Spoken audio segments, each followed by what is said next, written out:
There are haunted places all over the world, and today we're going to be taking a look at New Mexico. Here are the top 5 most haunted places in New Mexico you should avoid. Coming in at number 5, we have Hotel Parq Central. Located on Central Avenue in Albuquerque, you'll find Hotel Parq Central. The original building was constructed in 1924 and served as a hospital. It was then purchased in the 1980s and transformed into a mental health hospital. However, in 2010, a major renovation occurred with a $21 million investment, and it became the luxury hotel that we know today. The hauntings in this building date back to the time it served as a hospital. Patients would report seeing apparitions, hearing voices, seeing objects move, and feeling the presence of other beings when nobody was there. As well, when it was a mental hospital, it was known by patients and workers that on the top floor on the right wing, there is a ghost of a woman that likes to watch people in the hallways. Patients also reported having their bed sheets pulled off them in the middle of the night. Patients were not the only ones to experience things that couldn't be explained though. Staff of the hospital did too. They would often have the sensation of being watched, as well as hearing something whisper in their ear, the movement of objects, and a general sense of heaviness throughout the buildings. Today, many guests at the hotel report similar paranormal experiences, as many guests report feeling watched in the presence of unseen beings. They have also reported hearing voices and shuffling in the stairwells. Several guests have also seen a female apparition on the 3rd floor wing. A group of paranormal investigators were brought onto the scene of the hotel. The investigators were 3 team members who all experienced unexplained voices and whispering while close to the hotel. They also reported distinct coolness near their bodies and a sense of being watched. After reviewing their evidence, some of these experiences were captured on digital voice recorders. They also carried out the flashlight technique, an attempt at communication with the spirit that involves the answering of questions through the turning on and off of the flashlight. This was a success, with several responses captured on video. In at number 4, we have the St. James Hotel. Built in 1972 by Henry Lambert, the St. James Hotel was established. Found in Cimarron, New Mexico, the hotel is known to be one of the most haunted places in America. The St. James Hotel is said to remain host to several restless spirits. Both the owners and the hotel guests will tell you that many unexplained events haunt it. Several psychics have visited the hotel and specifically identified 3 spirits and many others who passed through to relive their experiences. The hotel's 2nd floor is the most active, with stories of cold spots and the smell of cigar smoke lingering in the halls. A prior manager commented about the spirits that linger in the hotel and said, "You never see them, but you do feel and hear them."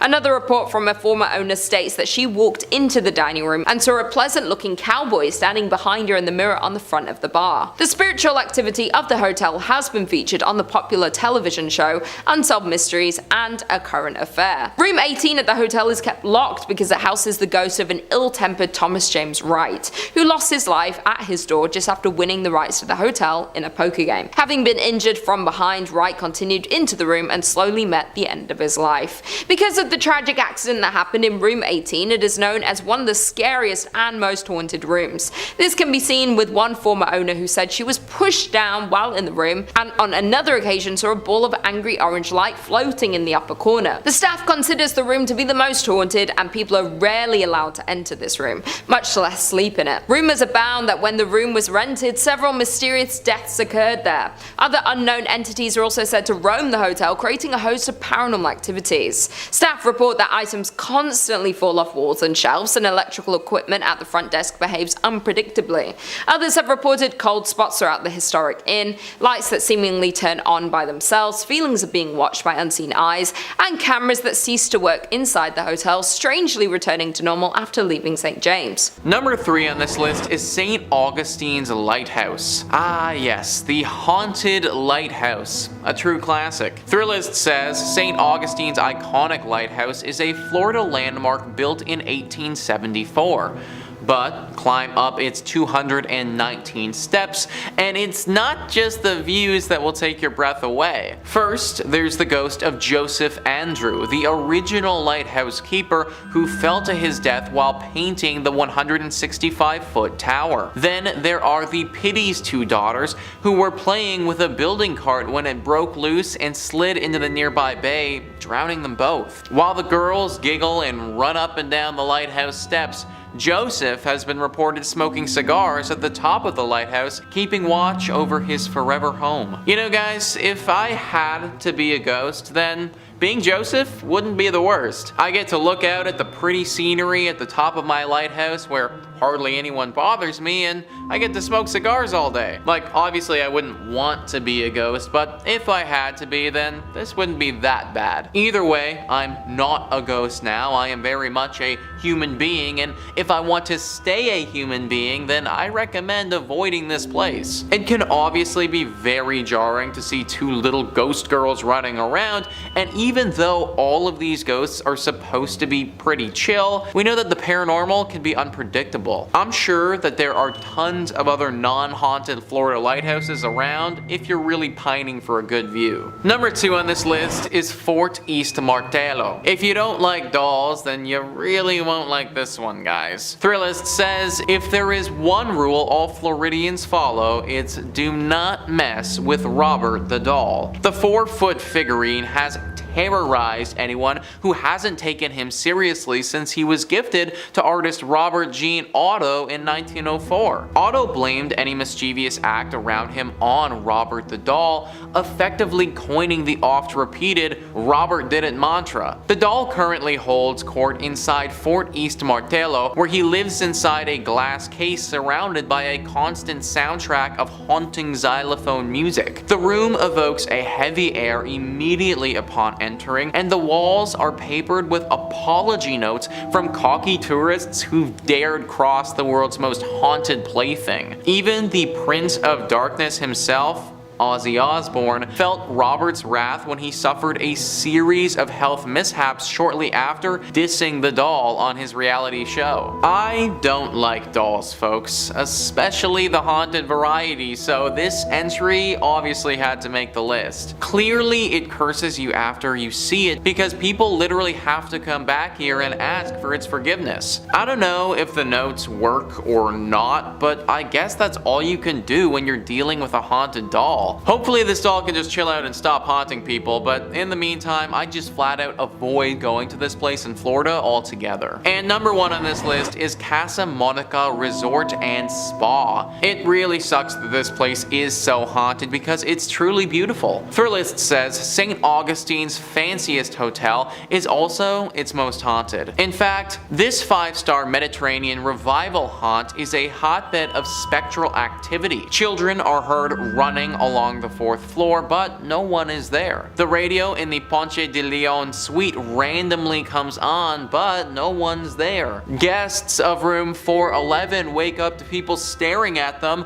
but no one's there. But it's the 3-story Flagler suite high in the tower that's most haunted. Maids have seen a child's handprint appear on the 1st floor bathroom mirror, and after knocking, one heard a man say, "We've been expecting you," from an empty bedroom. Its spookiest claim to fame, however, is the male ghost staring out of the top tower window. He's believed to be the ghost of one of 2 people, either Franklin Smith, the architect who built the hotel, or Henry Flagler, the man who purchased it. I personally don't care if it's the architect, the man who purchased it, or God. Anyone who says, "I've been waiting for you as I enter an empty bedroom," it's not the type of individual I want to be around. Also, where are these children coming from and what are those sounds? Okay, so you want to tell me a scary story where the architect of the building fell in love with his work and then when he died, his ghost stayed here.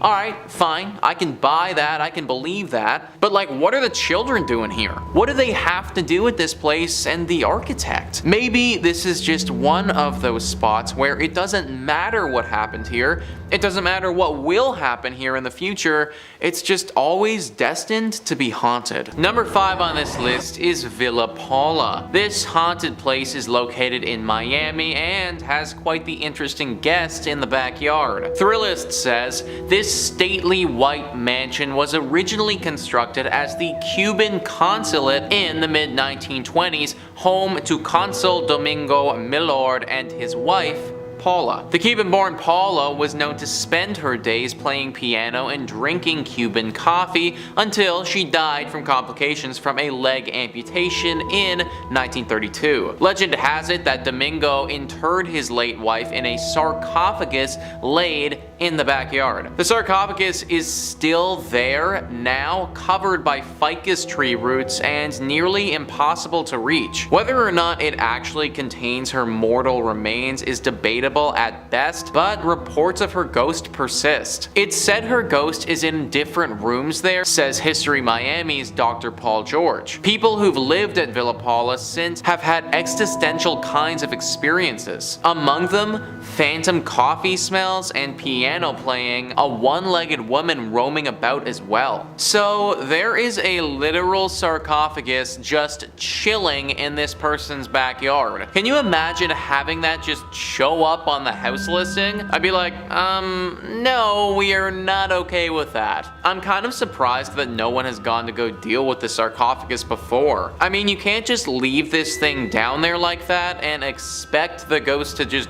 go away. I would imagine that Paula's spirit is probably tied to the sarcophagus, and in turn it's tied to the area. Granted, I do kind of understand why no one wants to dig it up. Think about all the crazy stuff that's happened with the pyramids. You dig up this sarcophagus and you might end up being cursed for life, which is obviously something that nobody wants. But now we're left in this awkward place where we can't get rid of the ghost, but at the same time can't live here either. That's why I'm recommending to all of you watching, just avoid Villa Paula altogether. Number 4 on this list is the Blue Anchor Pub. So this is an interesting one because this pub didn't actually start in Florida. Thrillist says this pub was built in 1840s London during Jack the Ripper times, so it should be no surprise that it's haunted. The story goes that the bar was raised in London, but its wooden interiors were sent to New York City and then onto this sleepy Florida town in 1996. Little did anyone know that the pub's original elements came with the ghost of Bertha Starkley,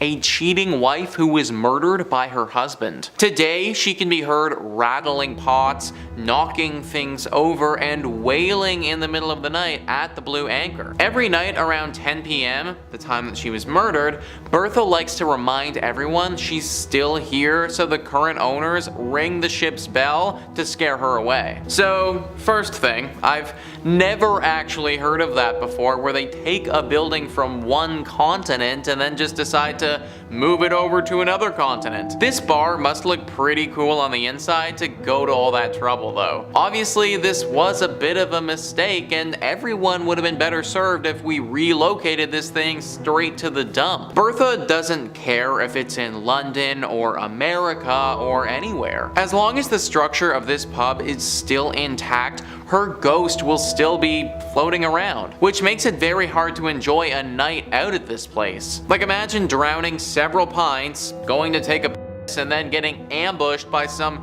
1800s ghost in the bathroom with your pee-pee hanging out. Like, I don't know if I'd ever be able to recover from that, folks. In at number 3 we have First Avenue. Located in downtown Minneapolis, the building, which is now home to this nightclub, has a rounded front, is painted black, and has white stars on its sidewalls with the names of many of the musical talents who have done shows in one of these 3 event rooms found inside. Before it was famous for being a nightclub, the First Avenue was a Greyhound depot. The First Avenue legend has to do with the building's former self, the great Art Deco Greyhound bus center that opened on 7th Street in 1937. The story goes that a young woman went to the station to meet her boyfriend who was returning home from World War II. When she was informed that he had died in combat, she ran into the restroom and ended her life due to heartbreak. In recent years, multiple First Avenue staffers have reported seeing a ghost in the washroom. The ghost has been reportedly described as a woman, always in a green army jacket, and sometimes seen dancing at the club along with other ghosts. Legend says that many homeless people died in the bus station as well, and they can be seen dancing with the women. There have been reports of another spirit haunting the nightclub. The staff has nicknamed this spirit Slippy, while this particular ghost is said to make a balloon appear from nowhere which then floats up and down the staircase on its own. Dave Schrader, paranormal investigator, visited First Avenue to assess the paranormal activity in the building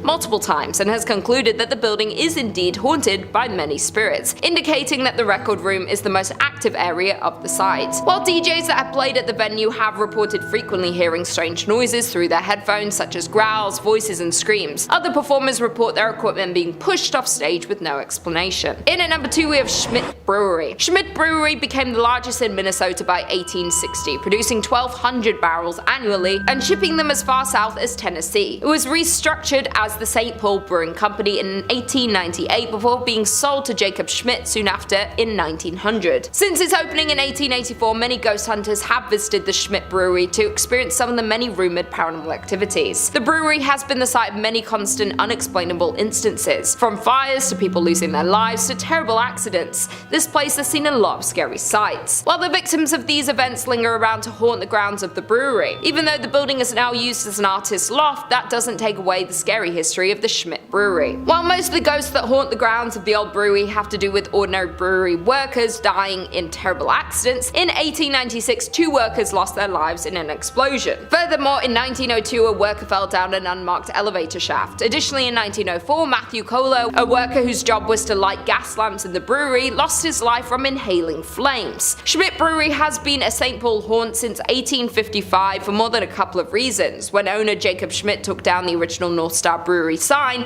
replacing it with his namesake, Jacob Schmidt Brewing Company. The entire brewery burned down a year later in 1900. Plenty of other bad luck would also follow on the grounds of the brewery, suspected due to the tragic death of many workers of the brewery. And finally, in at number 1 we have Forepaugh Restaurant. Known as the most haunted restaurant in Minnesota, the Forepaugh has a tragic story. Located in St. Paul, Forepaugh was a high-end restaurant located in Irvine Park, and the restaurant is a beautiful Victorian mansion. Sadly though, the restaurant is now permanently closed. The dark stories about Forepaugh Restaurant hint that the historic mansion is seriously haunted. As the story goes, back in the late 1800s, Joseph Forepaugh had an affair with the mansion's maid, Molly. It was not long before his wife discovered this relationship and love for Mary. Therefore, the wife became extremely jealous of the servant and assigned Molly to do chores that would keep her away from the bedrooms and away from Joseph. Molly became pregnant and Joseph ended the affair, but Molly was so distraught about the whole situation that she ended her life. According to reports, she ended her life in the attic. Joseph was upset when he heard the news about Molly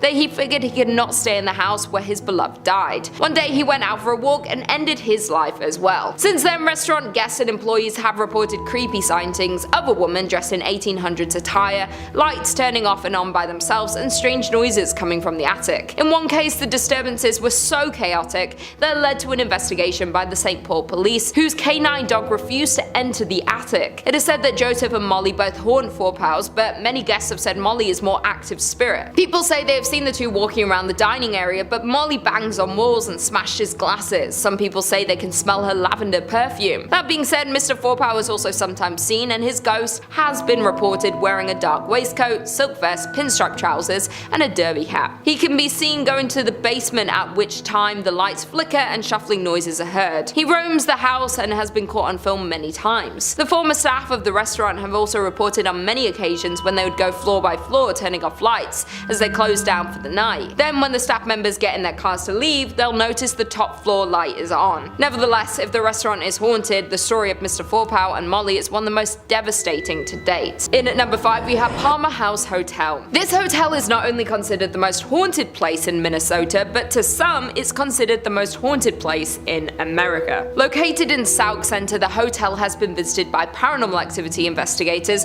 from across the country. Recently, the ghost hunter from the Travel Channel, Ghost Adventures, even investigated the hotel. A brothel that went by the name of the Sauk Center House occupied the current grounds of the Palmer Hotel, but the Sauk Center House burned down in 1900, and the Palmer was built in its place the following year. The Palmer Hotel was established in 1901 and is notorious for its permanent ghost residence. The most reported ghost in the hotel is named Lucy, who resides in room 17. Legend has it that Lucy was an adult worker that frequented the past building of the Sauk Center House. Though Lucy endured a terrible accident of losing her life at the hands of one of her clients. Even though this happened in the building, the Palmer Hotel Hotel can't seem to get rid of the spirit of Lucy. The ghost of Lucy is said to dislike men by slamming the room door of male guests. Some reports her slamming the room door so hard it rattles the artwork on the wall and aggressively drops the temperature. During a recent investigation, a Chicago ghost hunting outfit allegedly recorded a temperature of -1 degrees Fahrenheit during their stay. Additionally, there was a couple staying at the hotel that reported a horrifying ghost encounter in room 17, where the wife woke up in the night and suddenly saw a lanky man dressed in 1920s clothing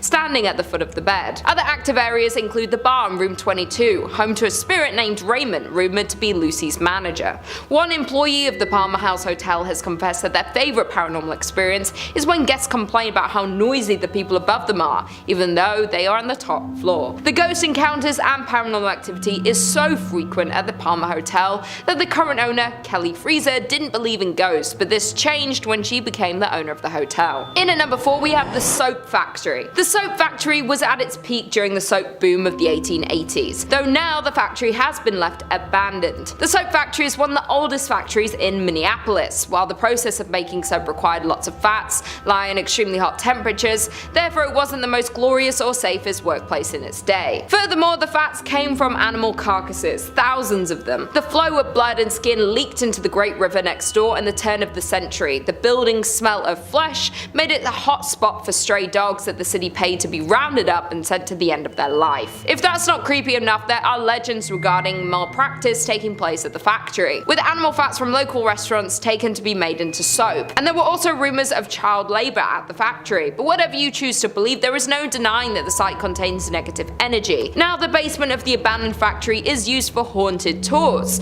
The tour is so scary in fact that guests have to sign a waiver and have to be 18 to go on the tour. Number 3.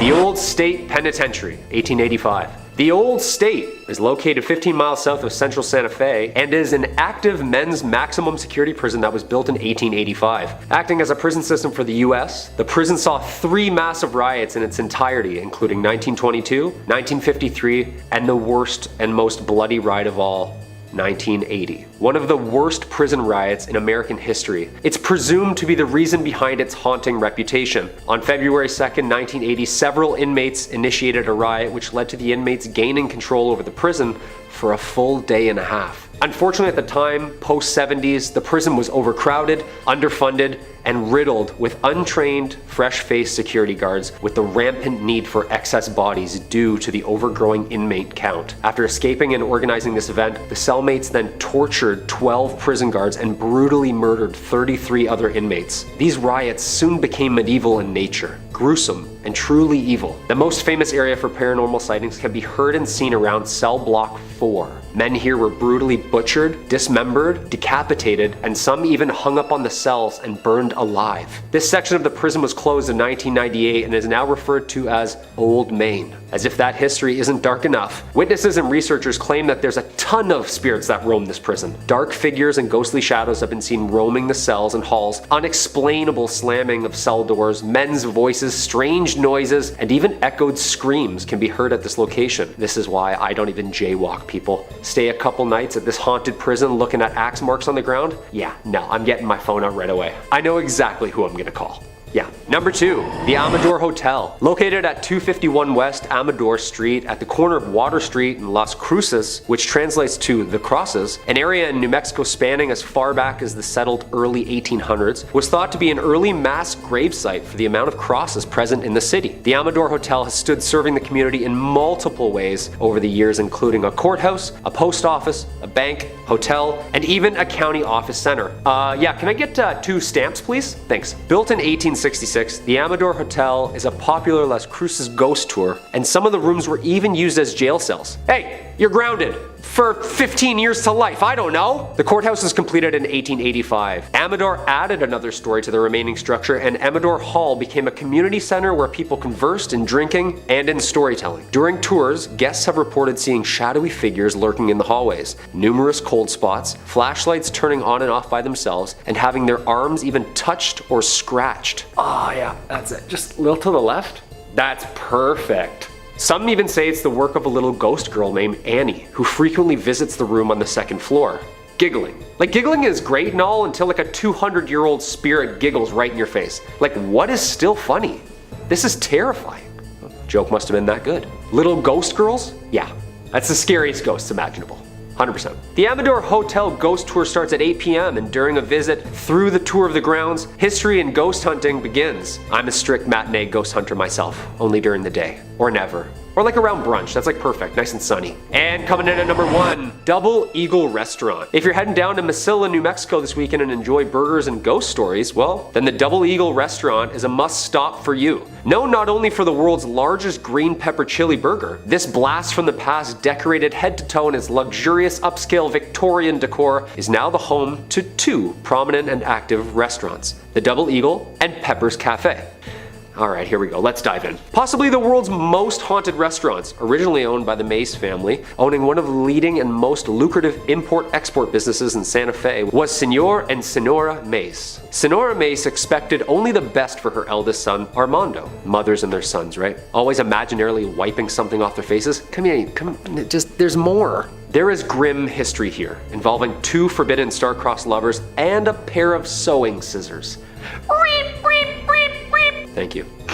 The Double Eagle Restaurant is not only home for great food, beautifully handcrafted cocktails, but also home to a double homicide gruesome murder, in which these victims' souls would seem to be trapped within these walls forever. Armando, son and heir to his parents' business, falling head over heels in love with the family's household servant named Enos. Although Enos reciprocated such feelings about Armando, their relationship had to remain a secret due to Armando's mother's strict ordinance and the difference in the teenager's social and political positions. When Senora Mace discovered this relationship, she demanded that it end at once and banished Enos from her home indefinitely. It is said that one day Senora Mace came home, unexpectedly interrupting the lovers, mid-swoon, entranced by their love as she grabbed her sewing scissors from the basket on the patio and attacked Enos, stabbing and killing her. As she prepared to strike again, Armando, her son, threw his body in front of Enos and was stabbed instead. Yeah, that's some Romeo and Juliet stuff there, people. The murders were held in the famous Carlotta Salon Room, which can be visited at any time. A heavily requested stop where spooky goers can see a newspaper article titled Young Lover Ghosts on display, as well as an array of pictures taken of the young ghost lovers together over the years. That's terrifying! Here's the room,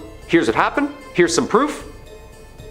That's all I need to know. I've made my mind up. For never was a story of more woe than this of Enos and her Armando. And I tried to end on somewhat of a happy note. Love lasts forever, and that's what I'm taking from this. Kicking off the list at number 5, the Mission of San Miguel, 1610. The birthplace and historic site, the original San Miguel Church was most likely built shortly after the founding of Santa Fe in 1610, and is claimed to have been the first ever church built in America. Churches are already creaky and creepy, then this is the oldest one in the States? Okay, here we go. This church was built right across the Santa Fe River in the area referred to as the Barrio de Analco, which was inhabited mainly by the native population for the past 1,000 years. The San Miguel mission was first mentioned in writing in 1628, indicating it was in use at that point as both a mission and a school. Although intended as a mission, the Spanish also used it as their parish church until the Parroquia was completed. The original San Miguel church was probably much smaller than the structure present, with more of a rectangular apse, a slightly raised sanctuary, and a simple front elevation with no towers at all. The surviving foundations were excavated and closely researched by Bruce Ellis and Stanley Stubbs in 1955. Although the present building dates from 1710, it has undergone a multitude of significant structural changes since its infamous riot in which partially destroyed the building during the Pueblo Revolt of 1680. This was an uprising of mostly the indigenous Pueblo peoples against the Spanish colonizers in Santa Fe de Nuevo Mexico. The Pueblo Revolt killed around 400 Spaniards and drove the remaining 2,000 settlers out of the province, which is where the creepy stuff kinda sits around. Since its construction, there have been over 300 years of ghostly apparitions seen at these ruins. You can never really pinpoint a specific person at this location, but there are numerous sightings that have been documented over the years, ranging from ghost horses, dragging sounds, and loud bangs resembling warfare. The San Miguel Chapel still stands after 400 years due to its local, national, and international community that has supported its preservation and history. Everybody chipping in. I love it. Little TLC. I bet you this is also where you see ghosts on different floors that used to be there or behind walls that don't even exist anymore. Like, are they bound by these structures forever? They're just like... No. Forever? Number 4, La Posada Hotel, 1882. Located at 330 East Palace Avenue in Santa Fe, New Mexico, La Posada Hotel is more than 100 years old, finishing construction in 1884. A lively and prominent spot for celebrities in town during the 1900s, it was originally built to be the home of Mr. Abraham and Mrs. Julia Stabb. Perfect last name for the start of something scary. Stabb. A prominent businessman and German immigrant, Abraham had constructed this beautiful Grand French Second Empire estate ready to make a life working with his brother Zodak in business and eventually settling down in this historic town, with the mansion acting as a social hub for both the business and celebrity events. It is said that the Stabbs have 7 children, one of which died at birth, and which in fact led Miss Stabb to a depressed self-exile state, dying at the age of only 52. The mansion was converted into a hotel in 1936, shortly after the rubble of the Depression had cleared, and it is said that Julia herself haunts the rooms of La Posada Hotel. Guests have made claims to hear voices in vacant bedrooms, lights flickering on and off, and even doors slamming in the middle of the night. Voices saying things like, "I'm in here." It's never just like casual and calm, like, "Oh yeah, just leave the door open, I'm in here, come on in." It's always a creepy whisper in here, like, "I'm in here." Too creepy. La Posada Hotel Resort and Spa still remains one of New Mexico's most haunted hotels and is active and encourages overnighters to check out the Julia Stabb package, which involves a ghostly tour, history lesson of the grounds, a lovely dinner away from the kids, and a day done right by the pool or spa. Unfortunately, I won't be taking them up on the Stabb package at any time soon. Not at all. No chance. I hear one thing in the middle of the night and I'm out, and I'm up quickly. 12 seconds flat, I'm just like...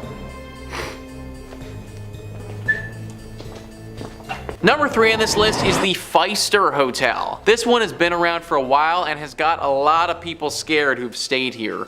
Travel and Leisure says the historic Pfister Hotel opened in Milwaukee in 1893 with elegant interiors and advanced technology for the times, including electricity, individual thermostat controls, and fireproofing, making it one of the most sought after accommodations in the city. The hotel is supposedly home to a number of spooky sightings. In fact, several MLB players have reported their own personal ghost experiences in the hotel, and some are even too scared to stay there again. So guys, I actually run a podcast all about the MLB. Because I run this podcast, I'm pretty knowledgeable about the MLB. I have literally heard of this hotel before even doing research on this video. Players will flat out refuse to play here now because they get way too scared and can't get any sleep when they're there.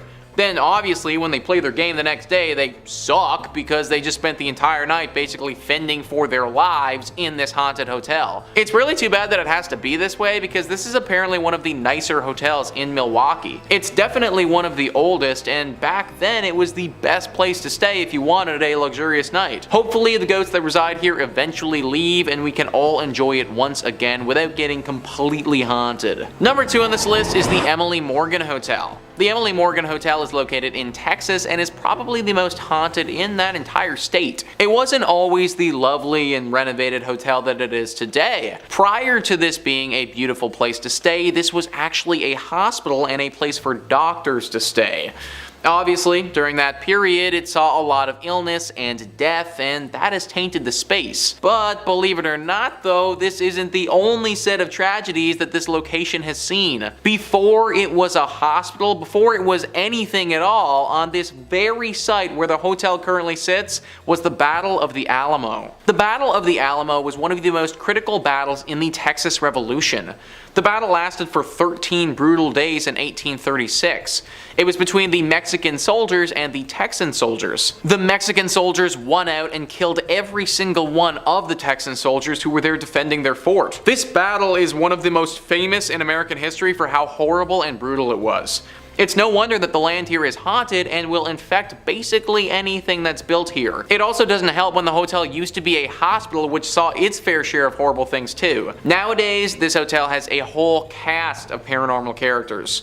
Soldiers from back in the day have been spotted roaming around the halls, and patients and doctors as well. There have even been a few occasions where people have reported having visions of being on the battlefield as if they were transported there. Definitely not the spot to be staying on your vacay to Texas. And finally, number 1 on this list is La Fonda on the Plaza. This is a hotel located in New Mexico that has been host to plenty of tragedies. Travel and Leisure says this beautiful Santa Fe, New Mexico hotel has an incredibly rich history. Since 1609, a number of inns have been located on this very site, but a handful of events may be the cause of continued hauntings. According to the National Trust for Historic Preservation, the ghosts of a judge shot in the lobby, a businessman who gambled everything away at the hotel before jumping down a well, and a bride killed on her wedding night are just a few of the spirits that you may come across during your stay here. That's 3 spirits too many for me, guys. Whenever situations like this arise, I start to question things. What I mean is that, isn't this a little bit odd that 3 totally separate, completely different tragic events all took place right here at different times?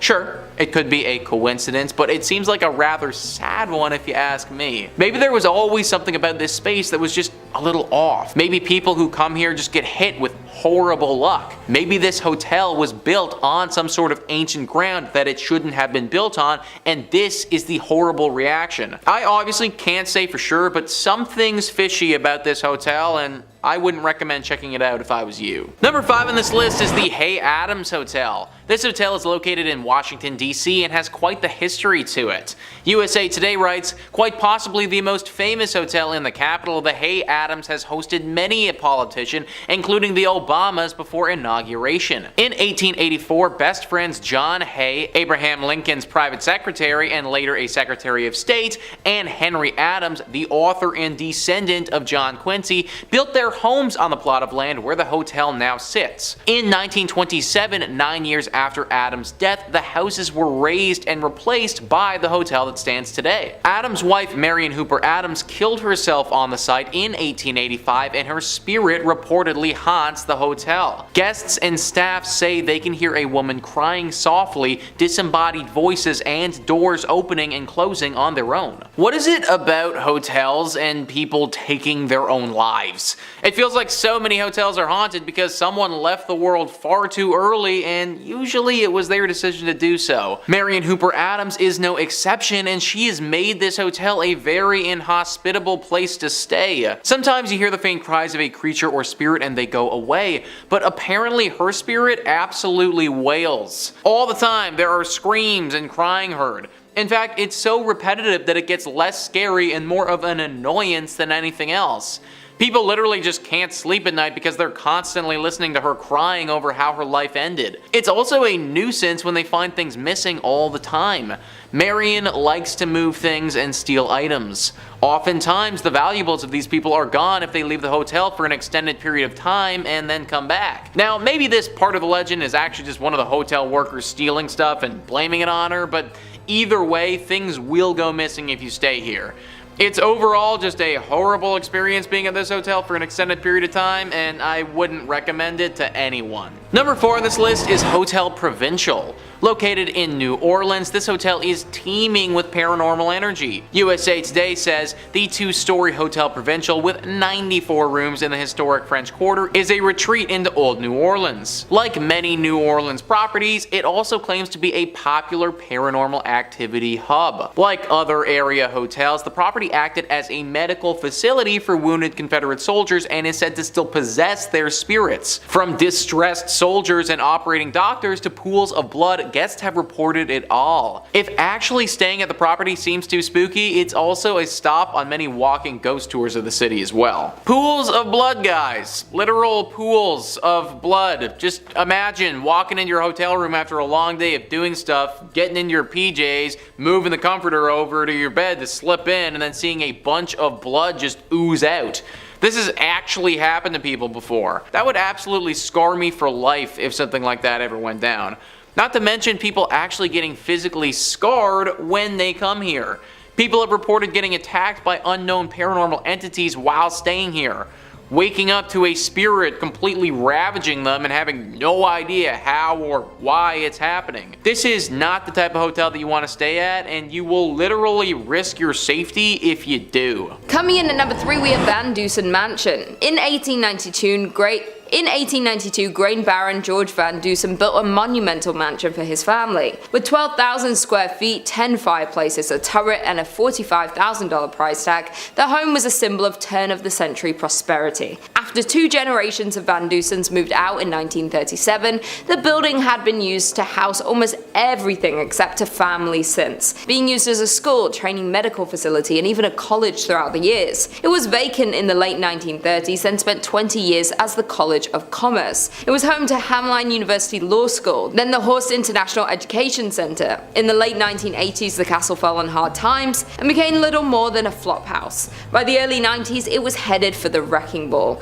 2 weeks before it was scheduled to be demolished, it was rescued by Wisconsin entrepreneur Bob Poling, who bought it for $237,000. Now a venue to hold fairytale-esque weddings, the Van Dusen Mansion has had its fair share of past lives. In at number 2 we have Mounds Theater. The renovated theater, an 86-year-old movie house, can be found in Minnesota. The old theaters have been rumored for the past several years to be a home of community of creepy ghosts. One story goes, as the Mounds was built in 1922 and operated as a movie house until 1967, when it closed so abruptly that when volunteers arrived many years later to renovate the place, they found popcorn on the floor. The subject of paranormal TV shows and professional ghost hunting investigations, the theater is allegedly haunted by a trio of ghosts: a happy little girl who bounces a ball on stage, a cursed old man who lurks in the shadowy corners of the projection booth, and a crestfallen usher who walks up and down the aisles in search of his lost love. The ghosts in the theaters are so active that the owner had a party of 4 Ghostbusters in a projection room sit in one dark and stormy October night. The dim light was extinguished and the room grew chilled. The owner stated that as the 4 sat silently awaiting their fate, shivering in the dark, and all at once there was the sound of a man crying. When investigating the sounds of the crying man, they found a shadow figure in the corner of the room. The figure reported having black glittering eyes and an aura of anger. Because of the odd ghost encounter and negative energy, they had to abruptly end the ghost investigation before it was too late. Another former owner, who reopened the theatre in 2001, claims that the spirits of the theatre have gotten physical and grabbed them while they were working late at night. Some paranormal investigators have left with claw marks on their backs, but the scariest ghost of them all is considered the young girl. This is the theatre's most notorious ghost and is seen in a pink dress, often bouncing a ball on the stage. And finally, in at number 1 we have Anoka State Hospital. Located in Anoka town is the Anoka State Hospital, which is arguably the most haunted place in Minnesota. The Anoka Hospital was the first state asylum for individuals that were deemed insane. The building was established in 1898 and opened in 1900 to admit patients from other state asylums that had become too crowded. The first 100 patients were males from St. Peter's State Hospital and were considered to be chronic incurables, men who had lost their minds due to heredity, causes, or environment. In 1906, 115 women were also transferred to the asylum from St. Peter's State Hospital. Residents were not to receive any type of treatment at this asylum, as this was the final stop for them until they passed away. And passed they did. A total of 86 of the original patients were buried in numbered graves in the asylum cemetery. The original name of the institution was Anoka State Asylum, but in an attempt to soften the image, they changed its name in 1937 to the Anoka State Hospital. Although the name was kinder and gentler, treatment at the facility was not. Patients were subjected to medical experiments and suffered both mental and physical harm. The original hospital complex closed in 1999 and residents were transferred to a new facility located close by. The buildings and property were then given to Anoka County to use for offices and to house the county workhouse. The remainder of the buildings were closed and boarded up. With such a terrifying past, it is no wonder that the Anoka State Hospital has been rumored to house the spirits of past patients. Former employees have reported that while unusual occurrences happen throughout the buildings, the most paranormal activities are linked to the tunnels located below the buildings. These tunnels were used as a way of transferring patients from one building to another without risking escape. Ironically, many patients believed these tunnels would lead them to freedom, and so they tried to escape by going down into them, but after a few twists and turns, escapees realized that the tunnels were more of a maze than an escape route. Without an understanding of where each tunnel went and how they joined together, it was easy to get hopelessly lost in them. Several escapees became so disorientated and distraught that they took the only way out that they felt was left to them and ended their lives. For years, employees would report hearing footsteps trudging through the tunnels, stopping, pausing. There was also reports of whispering and low voices in conversation, but the words were not understood. The paranormal activities became so rampant that most employees refused to use the tunnels because they were just too eerie. Today, only maintenance and security are allowed in them. Today, the county owns the buildings that made up the former insane asylum complex. Although the complex was eligible for the National Register of Historic Places, it appears that time has passed. The current buildings are in a state of extreme disrepair. Coming in at number 5, we have William A. Irvin. During the fall season, the ship has haunted tours with actors, but the ship really is haunted. The haunted ship began in Duluth in 1992. Before the haunted ship started, the William A. Irvin was open for regular boat tours during the month of October. Historically, this month was really slow, and the DECC needed a way to generate more revenue during this quiet month. Having heard about a failed attempt by Cleveland's William G. Mather trying to become a haunted ship, the DECC decided to try their own hands at a haunted attraction. The William A. Irvin partnered up with UMD to give the school's drama department some experience on production and acting. Needless to say, their attempt was a huge success. More than 2 decades later, the haunted ship is the peak of the Irvin's yearly business. The most common sighting that employees relate is that a lady in white has been seen walking around the ship, noticeably. She is usually up on deck and is dressed in period clothing. Nobody has ever been able to identify who she is or why she is tied to the vessel. There is also said to be a former captain who is still overseeing his ship. He is most often seen in the captain's chair and is said to be angry that the ship remains in dock and is no longer seaworthy. There are another 2 men haunting the ship. One sticks to the front of the ship and apparently does not understand what has happened to him, while the other sticks to the rear of the ship and has confirmed that he died after falling from a ladder. The family of the second man has come forward and said the story surrounding his death was always suspicious and they were denied a claim to his pension. In at number 4, we have Enger Tower. The 82-year-old watchtower can be found right in the middle of Enger Park. The tower was built in 1939 and looks over the Duluth Harbor, being known as one of the most well-known haunted places in Minnesota, and for good reason. The tower is 531 feet above Lake Superior and is built of bluestone from local sources. Enger Tower was first dedicated by Crown Prince Olav and Crown Princess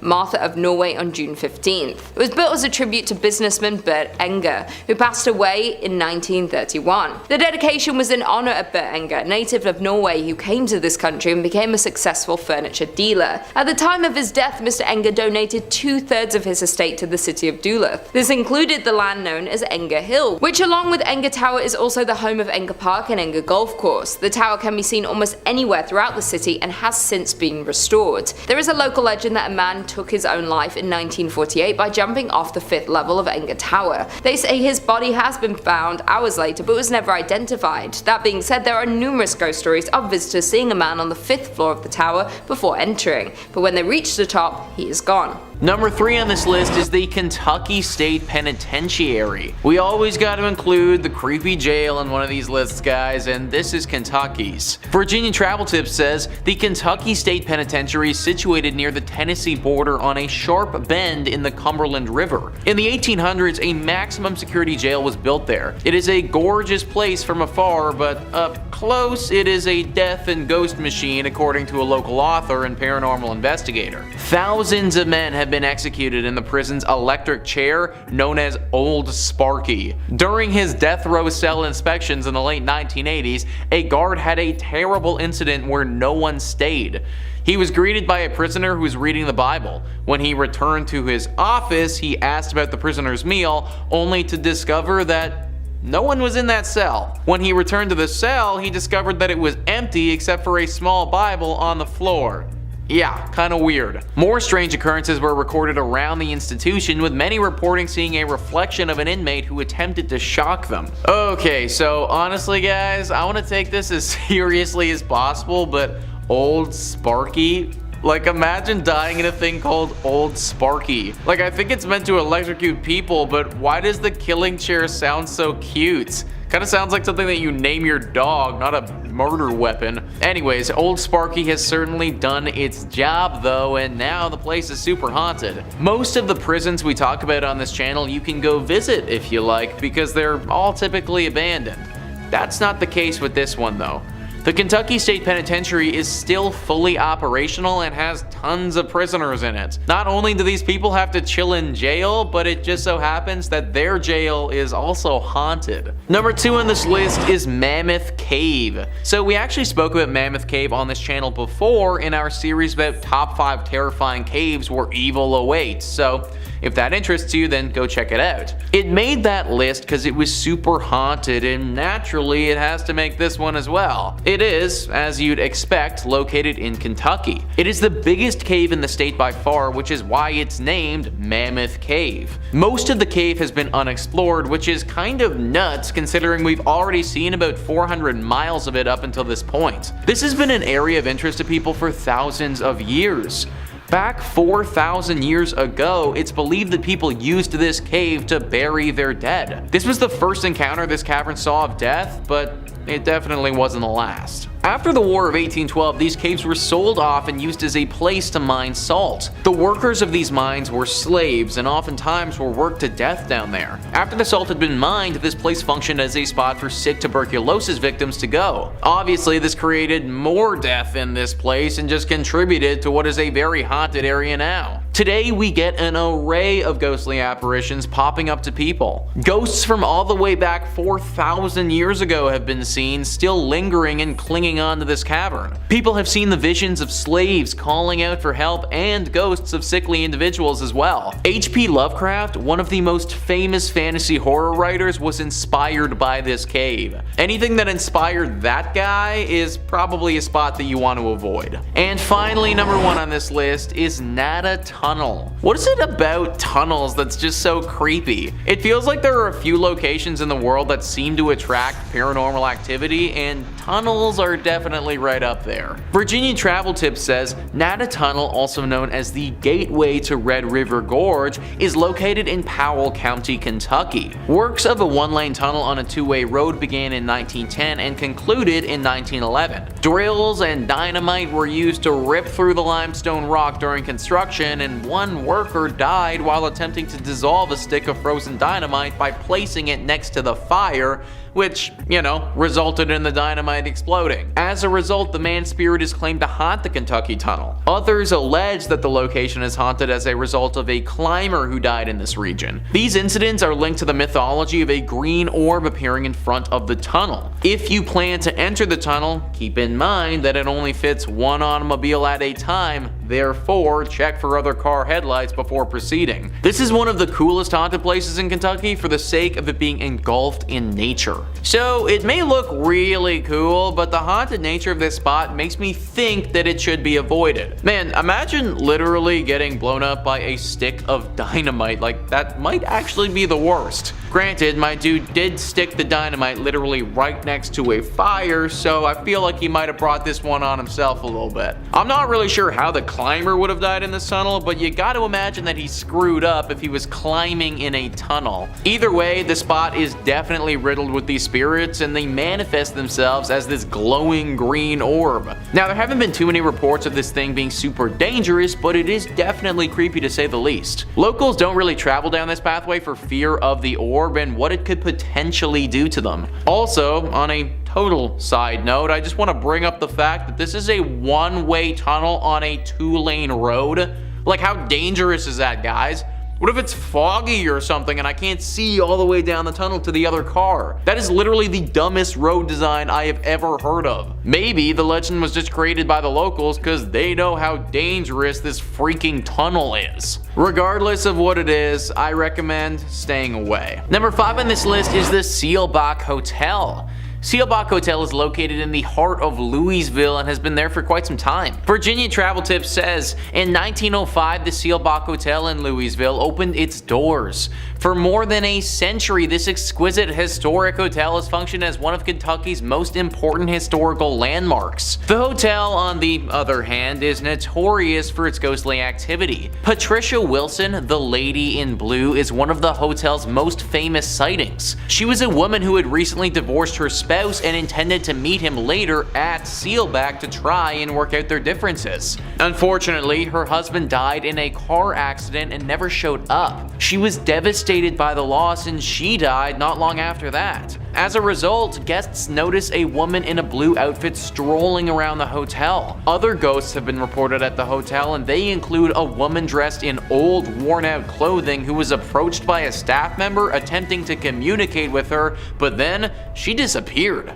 Most of the encounters with this woman have been tame, but there have been some that have gotten quite aggressive. Some teenagers were apparently making fun of her or doing something that they shouldn't have been doing, and she responded by literally clawing and scratching at one of them, leaving horrible marks behind. The victim also said that it felt as if she crawled into his brain and told him horrible secrets about himself that he'll never be able to forget. A hotel like this is supposed to be nice and relaxing, but based on what I've read, I don't know if that's going to be the experience you get at Seelbach. Number 4 on this list is the Talbott Tavern. Really too bad that this place is haunted, because it would have been a pretty nice spot to get a brew if it wasn't. Virginia Travel Tips says, built in 1778, the Talbott Tavern is located in Bardstown, Kentucky. Currently, the Haunted Kentucky Tavern serves as both a restaurant and a 5-room B&B, and it's known for being haunted. A former accountant recalls coming across a man in a long coat strolling across the top floor.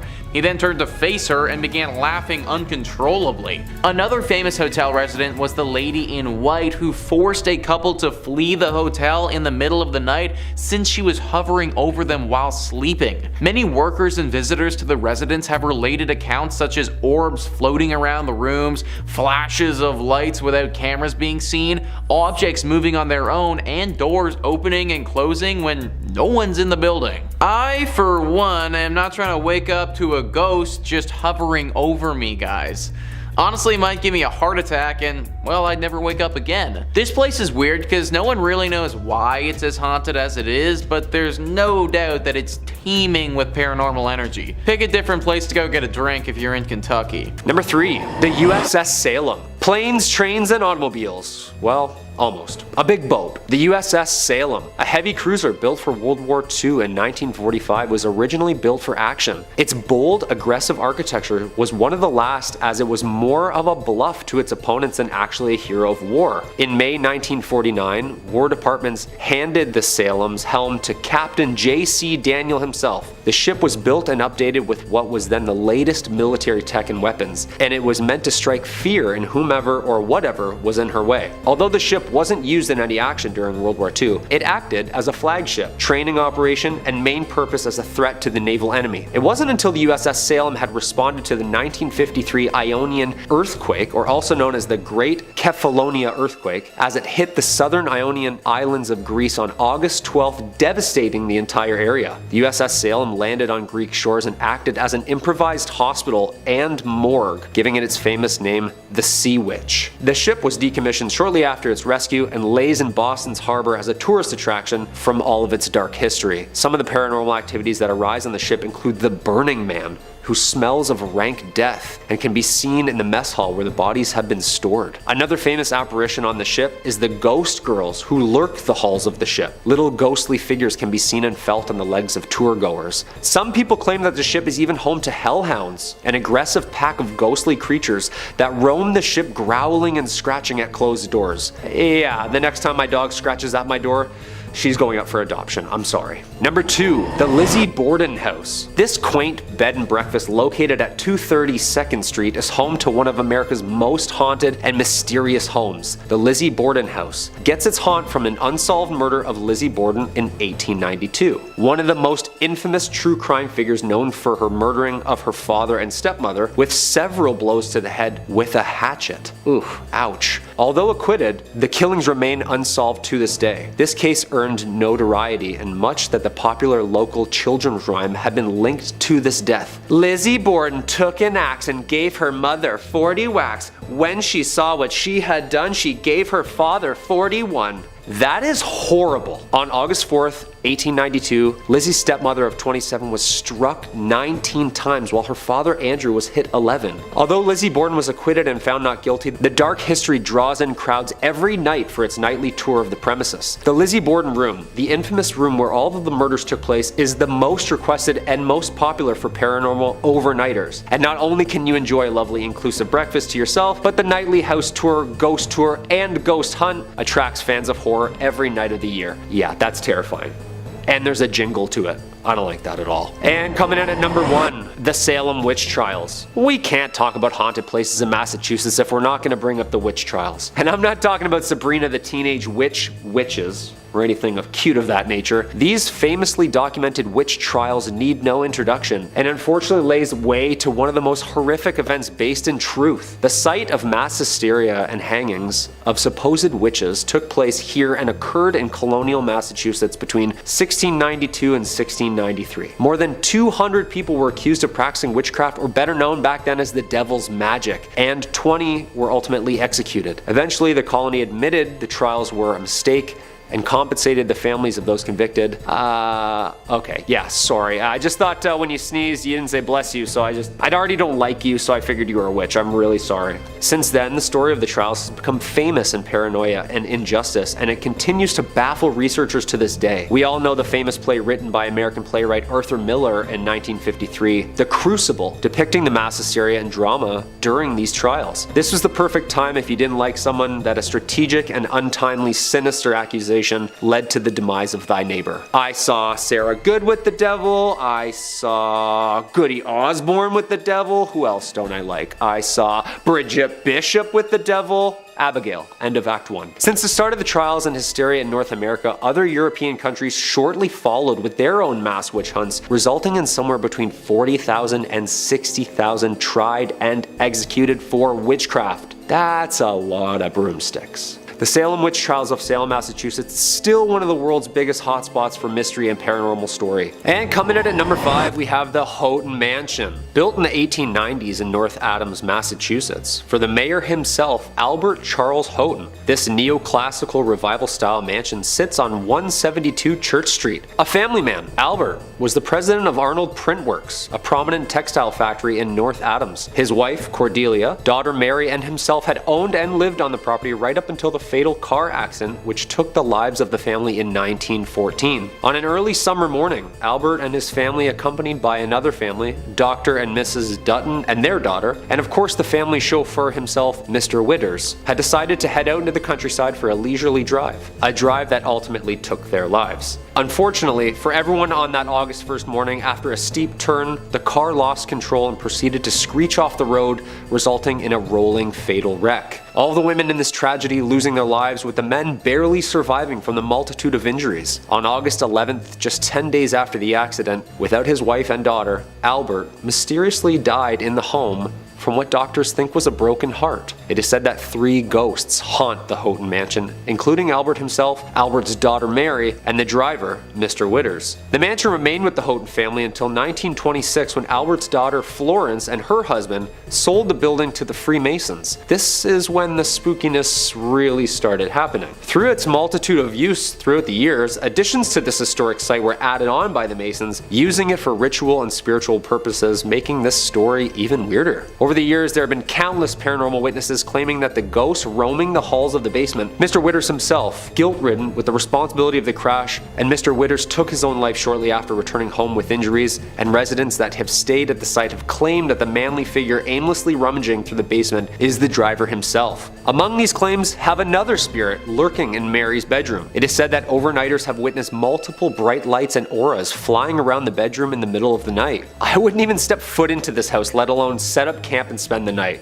No way. The Houghton Mansion remains a tourist attraction and hotspot for paranormal goers worldwide, and to this day is one of the most haunted and mysterious sites in all of Massachusetts. Number 4, the Hoosac Tunnel. The Hoosac Tunnel, from the Algonquin word place of stones and the Mohawk word forbidden, is a 4.75-mile active railroad tunnel in western Massachusetts that passes through the Hoosac Range, an extension of Vermont's Green Mountains, and runs from Deerfield River in the town of Florida to the city of North Adams. The construction began in 1815 and ending in 1875 with a budget of $2 million, at the time the largest tunnel ever constructed, and it was later the result of taking lives of over 200 men during its construction entirety, earning it the nickname from locals, the Bloody Pit. This haunted, barren, 5-mile, completely enclosed stretch was subject to multiple accidents and deaths over the years, giving the tunnel its haunting history and reputation of being cursed itself. With the word forbidden, did the Mohawks know something that the workers didn't? Essentially, this cold, underground, pitch-black hole became one of America's strangest grave sites, resulting in everything from mysterious gas leaks, dynamite dynamite explosions, roofs collapsing, and even mechanic failures resulting in a mass flood. For the past decades, there have been numerous paranormal activity witnesses who have documented strange events, from police officers to the freight conductors themselves. Some of the reports over the last 100 years included numerous farmers and wagons ending up in different areas of the railroad, missing hours of time. The farmers had claimed that when spending time around the railroad and its tracks, that memory and confusion would always set in. Some residents have claimed that they have even been chased out of the tunnel by an unexpected freight train chugging along aggressively through the tunnel like a bat out of hell, and then vanishing. Numerous ghostly figures resembling workers roam the dark tunnel, and if that isn't scary enough, some people, including hearing the echoes and screams of even the workers who were buried alive under the rock, still holding their tools, or even seeing ghostly figures in pumping chambers where numerous men tirelessly making rafts not to drown. The Hoosac Tunnel remains one of the most visited and haunted places, marking it just one of the sites you'll probably never find me at. Just in 2020, the tunnel was yet again subject to a mysterious collapse, resulting in months of repair. Yeah, I say stop fixing it and just let it be. Coming in at number 3, we have Downey Hotel. The Downey family has owned and operated the hotel since it opened in the 1920s. The Downey men were and remain the business managers. However, as the current owner Jim Downey tells it, it was the Downey women who were the heart and soul of the business. The hotel has a colourful history. During Prohibition, it was a speakeasy, a place for backroom gambling and adult entertainment. It was also a meeting place for the Mafia and Purple Gang. Here, they worked out their differences. In 1938, the hotel was the site of one of the Michigan's most notorious murders. Isaiah Lebo, former Purple Gang attorney turned Purple Gang businessman, was murdered in the bar. He was shot by his cousin and business partner Jack Livingston and sadly passed away. Ever since, there have been numerous hauntings. Some believe it's Lebo who haunts the ground, or grandmother Helen Doherty, who passed away at the hotel. But there is one thing for sure, and it's the many ghost stories that are now associated with the hotel. Guests, visitors, investigators, employees, and the owners have all had some kind of paranormal experience at the hotel, which includes perfume scent wafting through occasionally, loud knocking, bedroom doors open and close by themselves, and dark apparitions and shadowy figures have been spotted anywhere from the lobby to the top floor. Also, the spirits of other murder victims roam the halls, lobbies, and rooms. While some can be seen, others prefer to just make noise. Coming in at number 2, we have Michigan's first state prison. Established in 1838, Michigan's first state prison remained in operation through 1934. The prison served as the nucleus for the city, as it spanned some 20 acres. Over the years, it relocated and at one point became the largest walled prison in the world, with around 6,000 inmates. In 1952, in response to poor medical care, brutality from the guards, and bad food, 2 maximum security prisoners took hold of a guard and used his keys to release other inmates. A days-long riot ensued, resulting in 9 guards being held hostage. Additionally, the riot resulted in the deaths of several inmates and guards before it was extinguished by the National Guard. The inmates fought for and won a list of 11 demands for reform. Today, the old prison has become the Armory Arts Village, a residence and studio for local artisans. Apartments are very contemporary and halls are covered with artwork. In spite of its modern renovations and freshly painted walls, though, rumors persist of its haunting. Visitors, workers, and artists of the space claim some prisoners and guards still haunt their former home. Residual sounds of riots are also frequently reported due to the prison's history of such occurrences. Judy Krasnow, an employee at the renovated Arts Village, hosts daytime historic tours of the prison, so a visitor can see the hauntings for themselves. She is also a resident of the prison and lives on site. She has confessed she believes her apartment, which was once a series of prison cells, has ghosts. Furthermore, Judy is not the only resident who believes that. Even though the upper floors have undergone renovations, the underground section that holds solitary confinement remains structurally intact. Although cells have been removed, there is intensity in this area that cannot be denied. And finally, in at number 1, we have the Whitney Restaurant. Located on Woodward Avenue, Restaurant Whitney was the former mansion home of David Whitney. David was one of the Midwest's wealthiest lumber barons at the turn of the century, and he built this magnificent 21,000 square foot home in 1894. The mansion was restored in the mid-1980s, and since then, reports of unexplained paranormal activities have been reported, such as shadow figures have been seen on the second floor, disembodied voices have been heard, and other strange phenomena phenomena have occurred. It is known that the mansion is haunted by Whitney and his first wife Flora. Flora always wanted to live in a mansion but died before the home was finished, leaving Whitney to raise their 4 children. A year after Flora's death, Whitney married her sister Sarah, leaving Flora's ghost to forever live in distress. The paranormal activity within the restaurant is not for the faint-hearted, as there have been reports of the elevator travelling between floors on its own with no one inside to operate it. Furthermore, ghosts have been witnessed on the upper floors, with one staff member seeing an older man looking out the window. The staff member approached the man asking him to leave, and right before the staff's eyes, the man vanishes into the floor. Other reports include noises that sound like silverware and kitchenware being handled and or stacked in table settings keep getting moved around by some unseen presence. The outhouse is said to be the most haunted part of the property. It was originally built for Whitney's slaves and has been largely untouched for years, mostly due to the fear of paranormal. Inside the outhouse is a dining table that is set for the afternoon tea and has been untouched for as long as anyone can remember. Today is still perfectly set but covered in a thick layer of dust, adding to the ghostly atmosphere. The outhouse has no electricity, so sits in the darkness at night.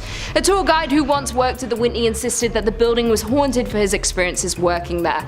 The worker claims a group of dolls vanished from a room inside the building. Also, the worker has reported hearing his name being called from an empty area of the building. The Whitney Mansion is an elegant and beautiful property but has high body counts, a haunting history, and plenty of supernatural sightings still happening today. Coming in at number 5, we have South Manitou Island in Leland. South Manitou Island is part of an island chain in Lake Michigan that extends north to the Straits of Mackinac. The only public access is by ferry from Leland, Michigan. The island consists of a ridge of tilted layers of limestone buried under a blanket of glacial debris. 16 miles offshore from the Leelanau Peninsula, featuring 300-foot sand dunes, deserted shoreline, and empty campground, it's about as terrestrially creepy as you can get in Michigan. In the 1800s, the island became a popular harbor for ships traversing the newly built Erie Canal into the Great Lakes and on to Chicago. One local legend surrounds a ship full of passengers stricken with cholera stopped at South Manitou, where sailors buried their victims in a mass grave, some of them still alive at the time. Soon after this incident, the first appearance of ghosts and hauntings began. The mass grave is believed to be near the old cemetery just north of the Bay Campground. This is also near where the old dock used to be located. Additionally, the passage between mainland Michigan and Manitou is one of the deadliest sections of Lake Michigan. This is due to a sudden weather change, creating a navigational hazard, causing over 50 known shipwrecks. Traffic was quite busy here during the late 1800s, and there were frequent accidents where ships would literally run into each other. Off the coast of the island lies the shipwreck of the SS Francisco Morazan, where rumors say a young island boy died after trying to explore on his own. There are also 2 cemeteries on the island and an ancient cedar forest where voices are said to be heard. The haunting of this island is so bad it has driven park rangers to go mad and demand to be taken off the island.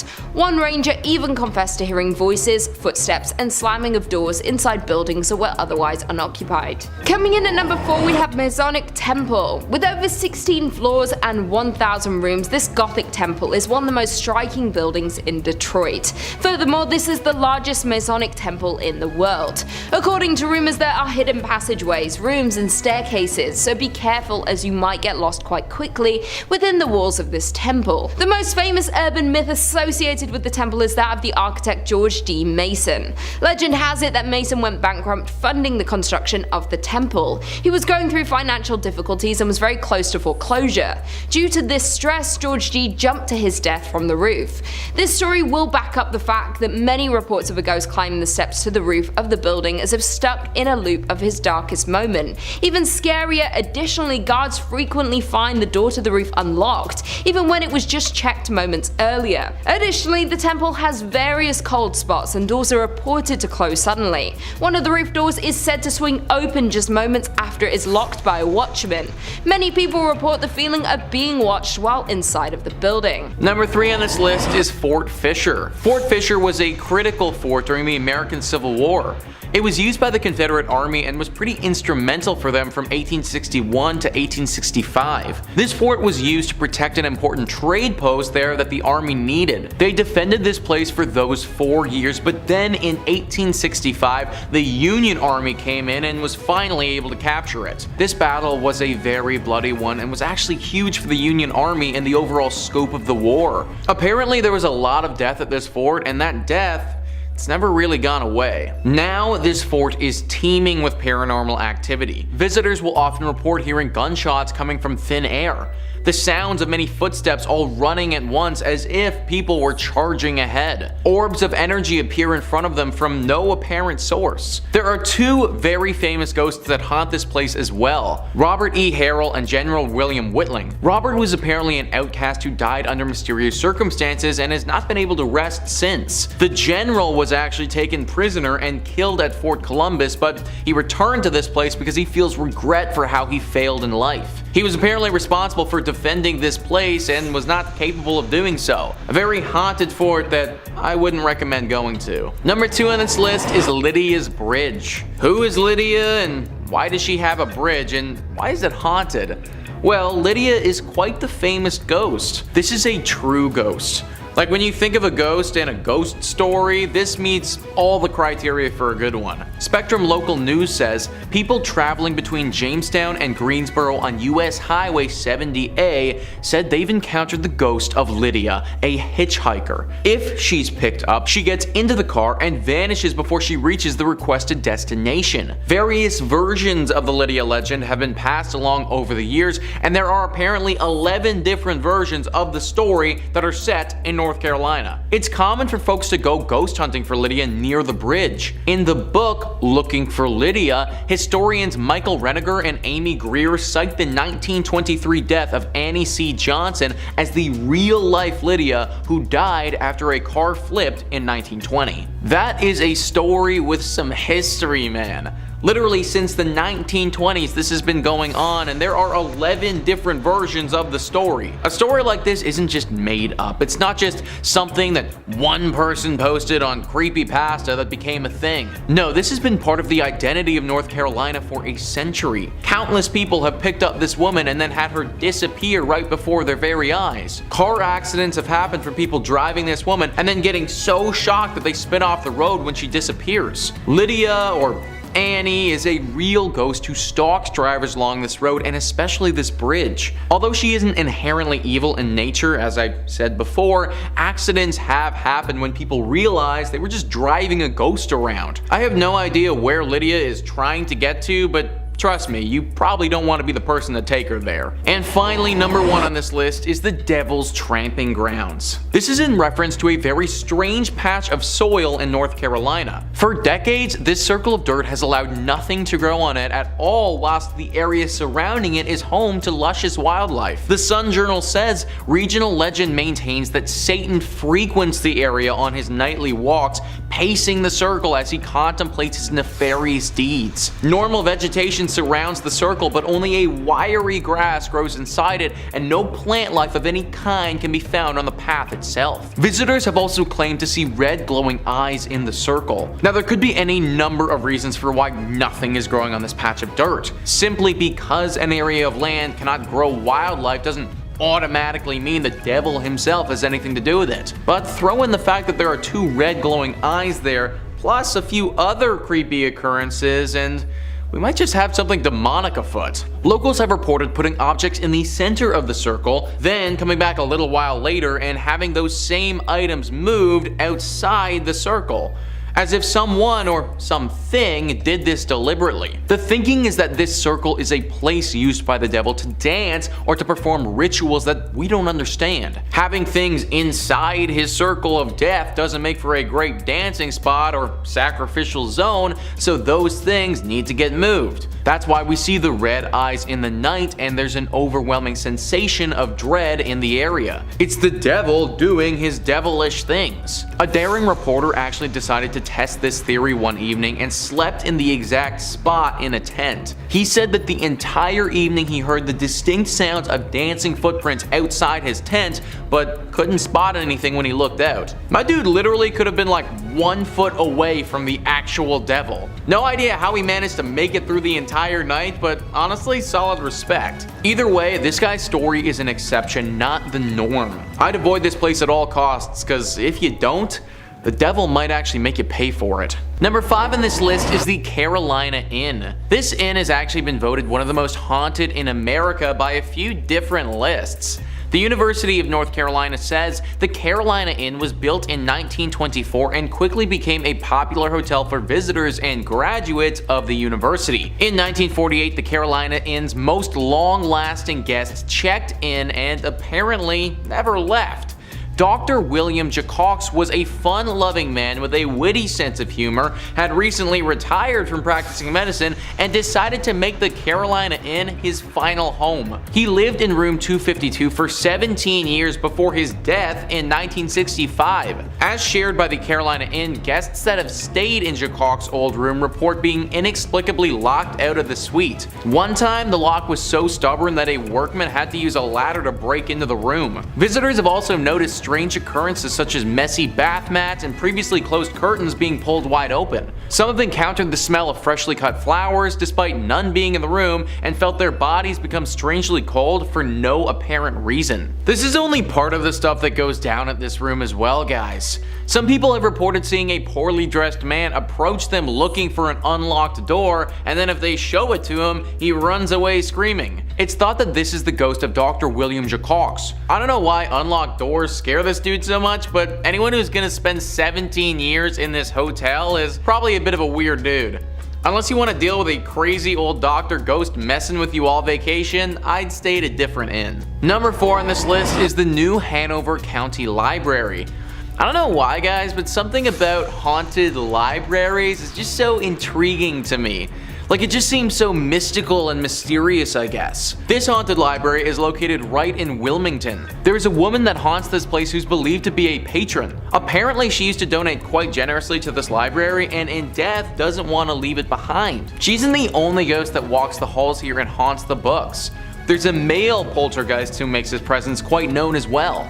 He apparently died in a duel that happened here many years ago before this land was turned into a library. Nowadays, these two ghosts make it very hard to do any serious learning or studying considering they haunt the place so much. The woman isn't too bad, she just shows up and looks super creepy, but from my reading, she only actually punishes those who cause harm to the library or make fun of it. Those who come here to learn and to read, she leaves them be for the most part. The man, however, is certainly quite the pest.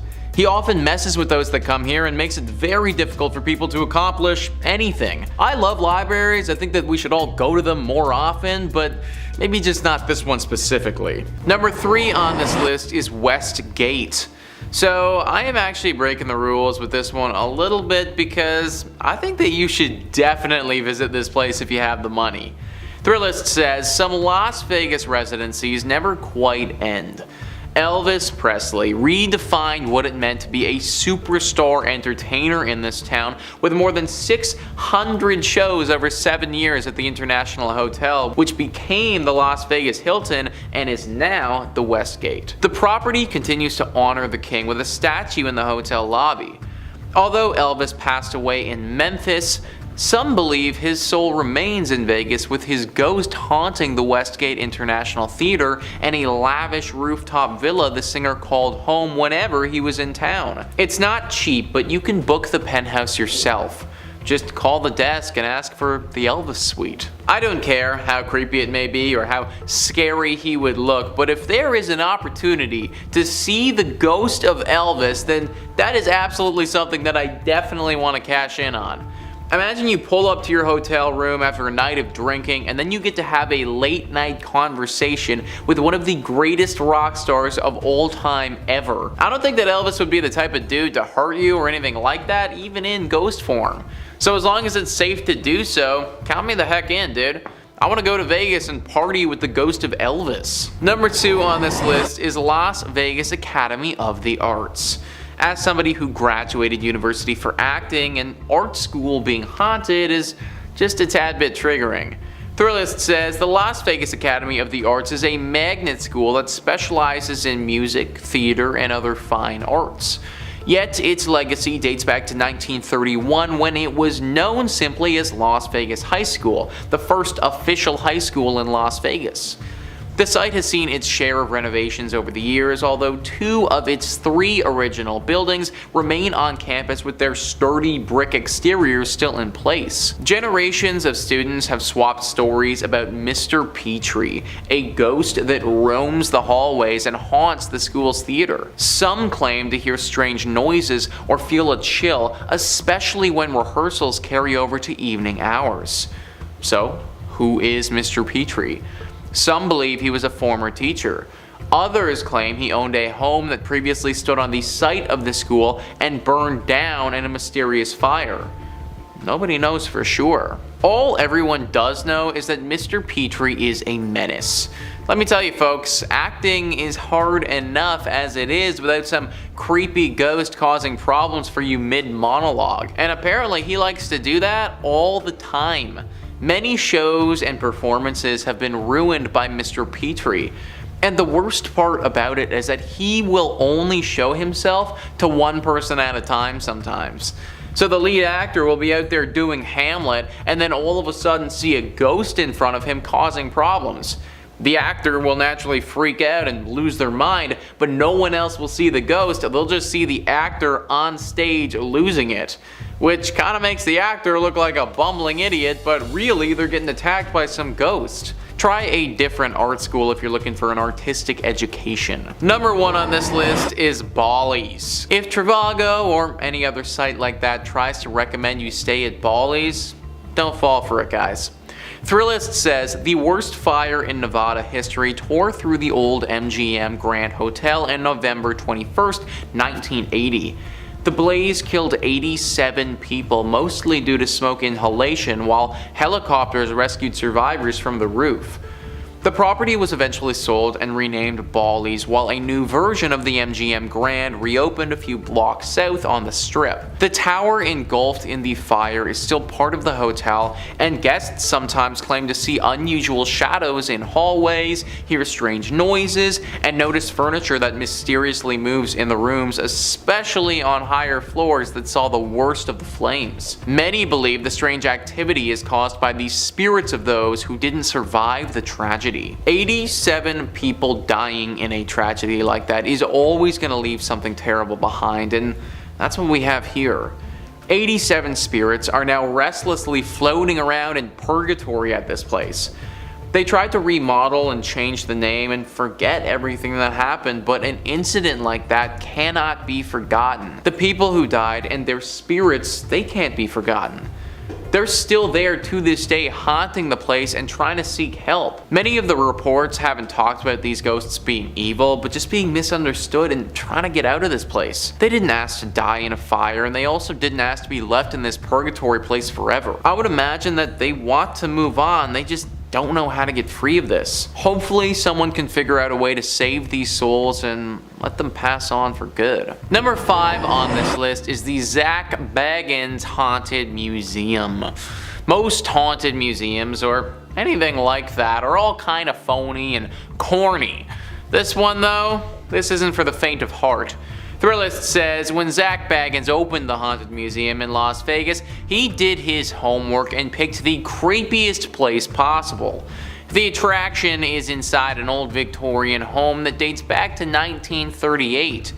It was owned by a family haunted by a child who died due to surgical complications. Later, when the home was vacant, intruders broke in and held satanic rituals in the basement. Adult actress Jenna Jameson actually grew up in the house and swears the stories are true, but doesn't like to talk about it too much. Today, you can take a guided tour of the Haunted Museum, frequently used as a filming location for Bagans' ghost adventures on the Travel Channel and Discovery Plus. The museum packs a lot into one visit with more than 30 rooms. Things start off relatively tame with a look at spooky artifacts and a gambling parlor and a closet full of creepy dolls. But the pace picks up with exhibits dedicated to notorious serial killers, an up-close look at a Volkswagen van used as a death machine by Jack Kevorkian, and a haunted hallway of killer clowns. It's best not to give away too many spoilers, but at one point you'll face an item described as the most haunted object in the whole world. You will even get to explore the basement at some point, which many people believe to still be extremely haunted. You gotta wonder why the heck so many horrible things happened here. Haunted child, satanic rituals, other questionable things that have probably not been leaked to the public. I guess it makes sense to have a haunted museum here, but obviously bringing in all of these other haunted items has just further promoted paranormal energy, and now this is clearly a hotspot for spirits and ghosts alike. Only go to this museum if you can handle a good scare. Number 4 on this list is Rhyolite Ghost Town. This abandoned town is full of scary spirits, ghouls, and maybe a lot more. Thrillist says, take a short road trip out of Las Vegas and spend the afternoon exploring the ruins of Rhyolite, one of the most compelling ghost towns in the country. A hub of mining activity during the gold rush, the town was quickly abandoned when the boom went bust following the Panic of 1907. Wander around and you'll see the scattered remains of a bank, jail, and train depot. The landscape looks more like a nuclear war zone than a ghost town, but just as sinister and perhaps still home to the spirits who once lived there many years ago. We have talked a ton about ghost towns on this channel before. Something about ghost towns seems to attract spirits. Maybe like the sudden absence of people leaves a void that these spirits seem to want to fill. It also doesn't help the situation when you have people doing some very questionable things at these ghost towns. Considering they are totally abandoned and out of the way, ghost towns make for some pretty good places to have some covert meetings and deals go down. This one in Las Vegas, it's no different. Apparently a decent amount of criminal activity happens around here, with a lot of drug deals taking place here. Every now and again these deals can go sour, and usually that leaves a body. Murder and a gang presence aren't great things to sprinkle in when a town is already dealing with paranormal activity.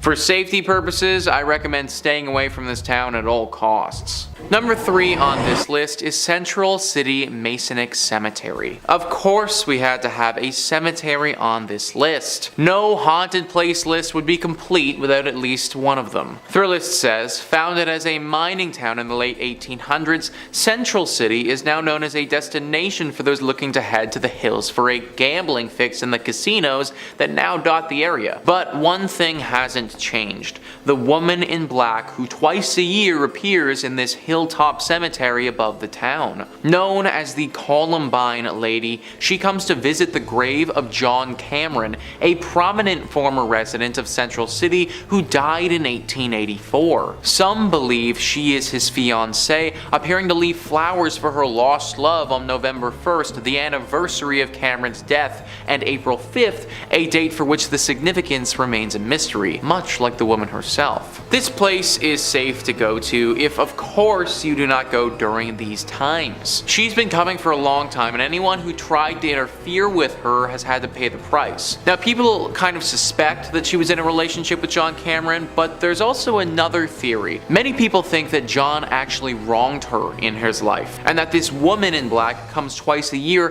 to double check that John is still dead and hasn't come back to life by some means. Pretty scary tale for sure, one that you probably don't want to get involved with. Number 2 on this list is the Broadmoor. Located in Colorado Springs, this hotel would be freaking awesome if it wasn't so haunted. Thrillist says this sprawling 5-star hotel has a lot to offer for anyone seeking a relaxing and indulgent getaway. But along with the golf course, spa, and nearby zoo, there's one feature you won't find in any brochure. Staff and guests alike have reported the presence of a woman, often in the penthouse where Julia Penrose, co-founder of the property, once lived. While not confirmed, Penrose's death is said to have been surrounded by a strange occurrence in which she went missing and was later found, confused and shaking in the woods nearby with no memory of how she got there. She passed away a week later, and perhaps her spirit remains, watching over the property and seeking answers about her own mysterious death. Now I am wondering, man,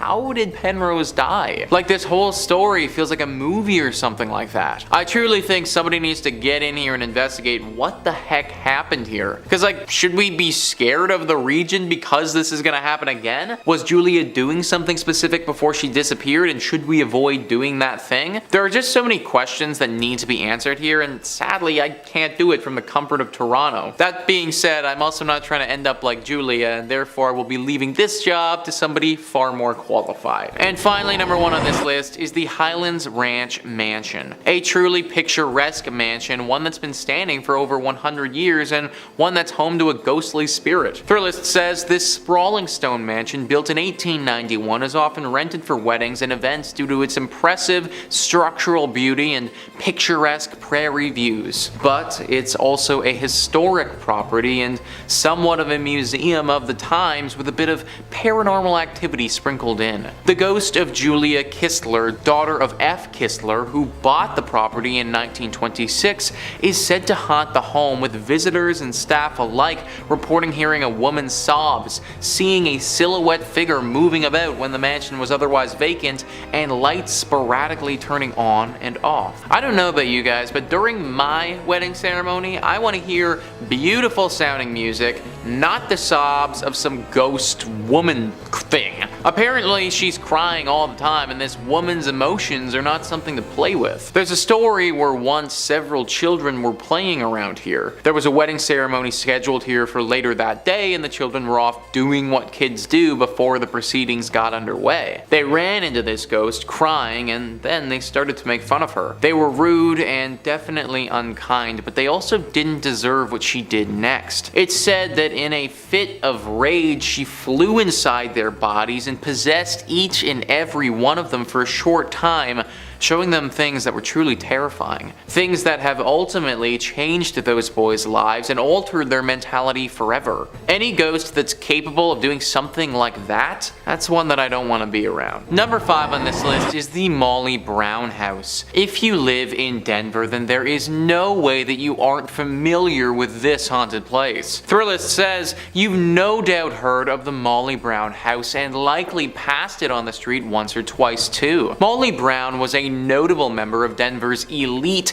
and perhaps known best for being a Titanic survivor, and despite allegedly living a relatively happy life, visitors to the museum and staff have reported quite a bit of strange happenings. Some have smelled what's believed to be husband J.J. Brown's pipe, or have witnessed lights off and on the fritz, and staff have reported furniture being seemingly rearranged. Sometimes figures can even be seen roaming the house. A visit is worth it alone for the history, but the potential for getting a bit spooked or walking into a cold spot is definitely an added bonus. We once again have one of those locations where no one has any idea why it's haunted. It just is. Maybe it's the connection to the Titanic that has got this place acting funky. Obviously, that was a very unnatural occurrence and took the lives of tons of people in a very sad way. So I could believe that the Titanic and the survivor of the Titanic plays some role into why this place is haunted the way that it is. Good news is that this isn't the worst haunting that you can run into. Like, yes, you will get a little scared for sure. You might smell something funny, or have a ghost pull something on you, or even maybe have small valuables go missing. But ultimately, you probably shouldn't be dragged to the underworld here by some shadow demon or anything like that. So I guess if you were to visit any place on this list, then this one wouldn't be the worst. Just be prepared for what's coming, because if you aren't, then it could leave you with some serious mental trauma. Number 4 on this list is Phantom Canyon Road. You need to be very careful on this road because there is a good chance you could suffer a serious crash if you aren't. Thrillist says a haunted road is one thing, but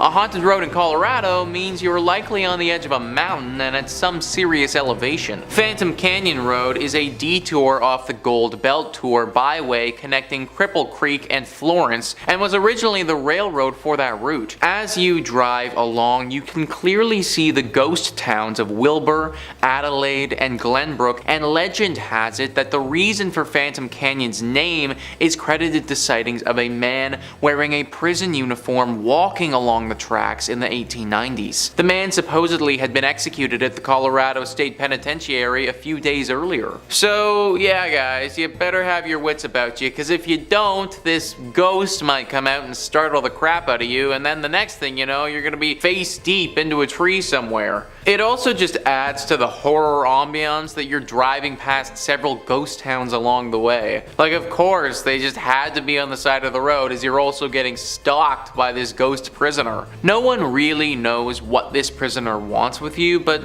let's face it, I can't imagine it's good. My dude was executed back in the day, so for one, what he did was probably pretty bad to warrant a punishment like that, and then secondly, he literally got executed, and I can only guess that his ghost probably isn't too pleased about that. Y'all need to be especially careful if you're driving down this road, because at any point this guy could pop out. In at number 3 we have KiMo Theater. Built in 1927, this grand palace of a theater certainly is a masterpiece of Pablo Deco fused with Art Deco. The creation of this beautiful southwestern style theater was financed by a hardworking wealthy entrepreneur, Oreste Bacecchi, who wanted to fulfill a lifelong dream of building a grand theater which would rival other larger-than-life movie palaces that were springing up around the United States. A large fire in 1963 destroyed KiMo Theater's iconic stage and much of the building, prompting the Bacecchi family to demolish it. In 1977, the same year, the theater was listed on the National Register of Historic Places. The citizens of Albuquerque voted to purchase KiMo Theater at a steep discount. In return, the city of Albuquerque offered to fund the restoration of the landmark attraction. With the change of hands, local restoration experts were hired to restore KiMo Theater to its former glory. The hauntings of KiMo Theater can be traced back to a freak accident that happened in the late afternoon on August 2nd, 1951. Back then, hundreds of moviegoers were in KiMo Theater to catch the latest films. Without warning, a water heater located in the theater's lobby exploded, sending scalding hot steam and plaster into the air. A total of 8 people were injured in the accident, including one person losing their life, Bobby Darnell. Since then, the theater is said to be haunted by the ghost of Bobby. Performers and staff of KiMo Theater have all reported strange and unexplainable activities happening in the theater. In particular, donuts placed backstage for performers would often go missing. To appease the spirit of Bobby, an altar was erected beneath the stairs to the dressing rooms. Toys, sweets, and donuts would be placed before every major performance to ensure the success of each show. Those who didn't would face a disastrous performance. KiMo Theater's technical manager Dennis Potter recounted an incident in December 1986 when the donuts were removed by Andrew Shear, director of A Christmas Carol, just minutes before the first show. It did not take long before the disaster occurred. Electrical cables fell, lights exploded, doors on the set opened without warning, and performers had forgotten their lines. After the end of the disastrous show, the donuts were promptly replaced and the next show went off without a hiccup. However, an interview with Andrew contradicted the Potter's story, with the former claiming that the donuts were never removed or replaced. Apart from the unexplainable disruptions, staff working at KiMo Theater have also reported seeing the ghost of Bobby, dressed in a striped shirt and blue pants. The ghost of Bobby is often seen loitering on the lobby staircase looking for the next victim of his harmless shenanigans. In at number 2 we have La Fonda Hotel. Standing in Santa Fe, New Mexico, there is the historic La Fonda Hotel. Over the years, the hotel was destroyed and rebuilt several times over. In 1821, when Captain William Becknell blazed the path of what would become known as the Santa Fe Trail, he stayed at a La Fonda where the trail terminated at the town central plaza. As more and more pioneers traveled the Santa Fe Trail, the La Fonda became a popular destination for trappers, traders, mountain men, soldiers, politicians, and the like. The current La Fonda was built in 1922 on the site of the previous inns. In 1925, it was acquired by the Atchison, Topeka Santa Fe Railroad, which leased it to Fred Harvey. For more than 40 years, from 1926 to 1968, La Fonda was one of the famous Harvey houses, a renowned chain of fine hotels. Today, the La Fonda Hotel is said to host not only travelers visiting Santa Fe, but also several ghosts.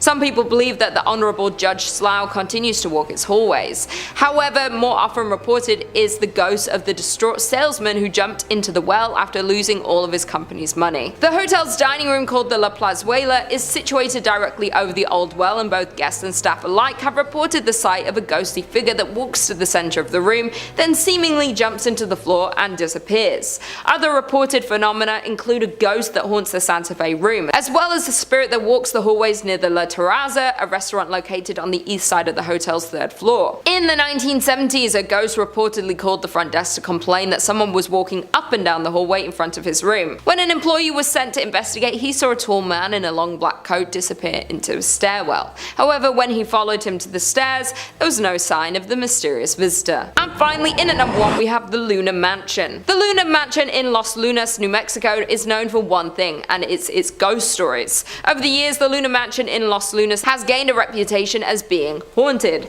Guests and staff alike have shared stories of unexplained activity, which some chalk up to the paranormal. Over the years, the mansion changed hands several times before it was purchased and renovated as a fine dining establishment in the 1970s. It was then that the ghost of Josephina began to appear. Perhaps she didn't like the renovations, or maybe she just wants to stick around to make sure they were doing a good job on the home that she had spent so many years looking after. Dressed in 1920s period clothing, she had been described by employees as appearing very real. Most often she is seen in 2 former bedrooms on the second floor, an attic, storeroom, and at the top of the stairs leading to the second floor bar. At the top of the stairs sits an old rocking chair, which she has often been seen sitting in and rocking slowly.